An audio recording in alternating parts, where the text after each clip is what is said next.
Hello students, इस video में हम बात करेंगे what is blood pressure. Blood pressure होता क्या है? अगर हमें एक्सप्लेन करना हो तो हम कह सकते हैं blood pressure is the force of blood exerted against the walls of blood vessels.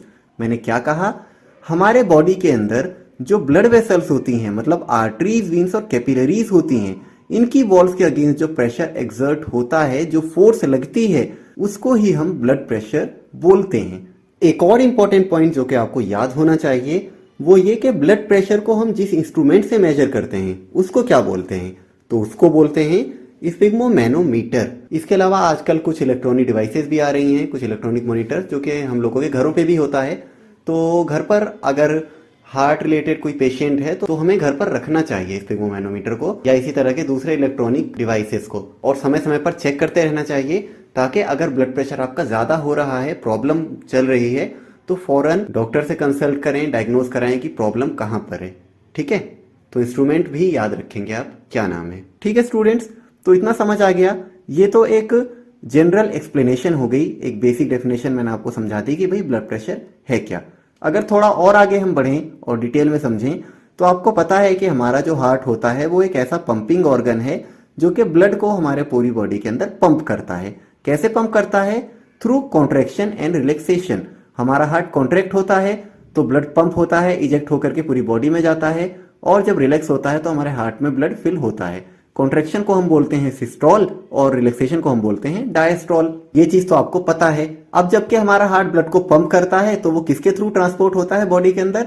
Blood vessels के थ्रू ट्रांसपोर्ट होता है, आर्टरीज, वीन्स एंड कैपिलरीज के थ्रू। और याद रखिएगा, जब भी हम ब्लड प्रेशर की बात करेंगे तो हम जनरली आर्टरीज के ब्लड प्रेशर की ही बात करते हैं, हम वीन्स और कैपिलरीज के ब्लड प्रेशर की बात नहीं करते।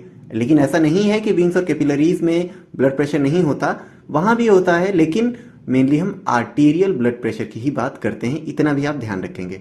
ठीक है, तो हार्ट जब दो फेजेस में ब्लड को पंप करता है तो वो कॉन्ट्रैक्ट और रिलैक्स होता है। यही वजह है कि ब्लड प्रेशर भी हमारा कम और ज्यादा होता है, और हम इसे 2 नंबर्स में काउंट करते हैं। आपने लिखा हुआ देखा होगा 120/80 mmHg। mmHg क्या है? Millimetre mercury. ये ब्लड प्रेशर को मेजर करने की यूनिट है।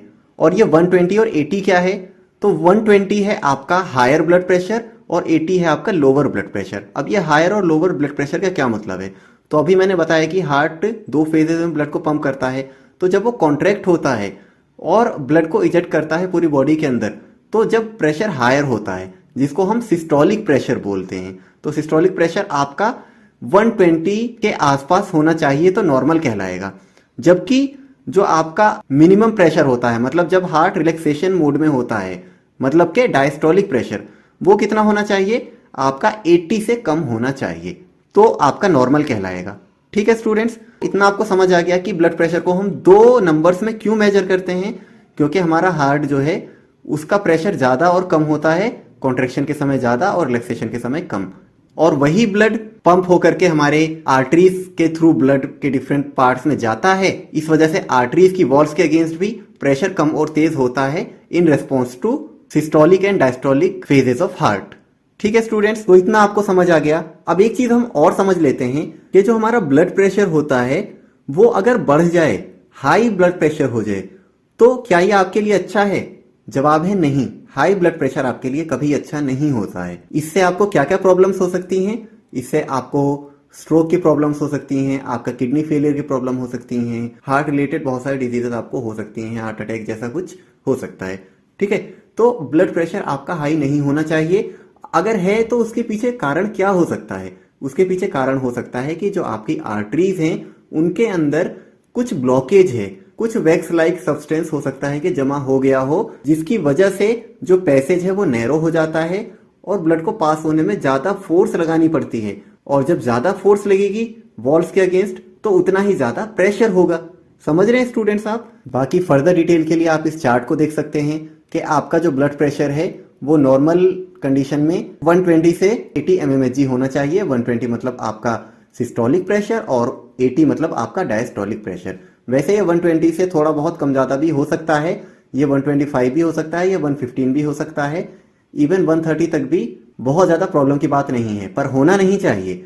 होना 120 तक ही चाहिए, या उससे कम हो या थोड़ा बहुत ज्यादा हो। इसी तरह से 80 से ऊपर नहीं होना चाहिए। अगर 90 तक हो जाता है आपका डायस्टोलिक प्रेशर तो बहुत प्रॉब्लम की बात है, वो आपका कम ही होना चाहिए। 80 या उससे कम, 70 भी ठीक है, 75 भी ठीक है, पर 80 से ज़्यादा जैसे जैसे बढ़ता जाएगा उतना ही बुरा होगा आपके लिए। हाइपरटेंशन जैसी प्रॉब्लम्स भी आपको हो सकती हैं। ठीक है students, I hope blood pressure आपको बहुत अच्छे से समझ आ गया है। कैसी लगी आपको वीडियो कमेंट्स में लिखकर ज़रूर बताएं। मिलते हैं नेक्स्ट वीडियो में।